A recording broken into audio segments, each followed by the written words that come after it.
I think if you look at the way the media covers crime, there's a pretty steady drumbeat of criminal justice stories on the local news that doesn't really adjust to what's happening in terms of crime rates. So there's always a huge chunk of any local newscast devoted to crimes. And that's true whether the overall crime rate is rising or falling. And so one thing that does is create an appearance that crime is always on the rise. And if you look at polling of the public does think crime is always on the rise, even when it's falling. So that's one issue. Another issue is that the media likes to highlight certain kinds of crimes in a newscast. So, really the grislier the better for purposes of TV news.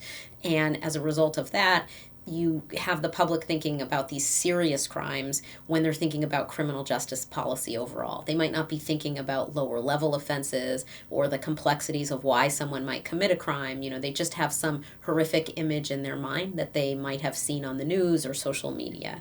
And the other thing we get from media coverage is very racialized. The media tends to cover a lot of interracial crime, even though most crime is intra-racial. And that also ends up feeding into various stereotypes and prejudices among the public when it's thinking about crime policy. And, that too affects then what policies are ultimately adopted. So you end up with a public that's very prone to be afraid, and it means you have a public that's more likely to support some very harsh responses to things.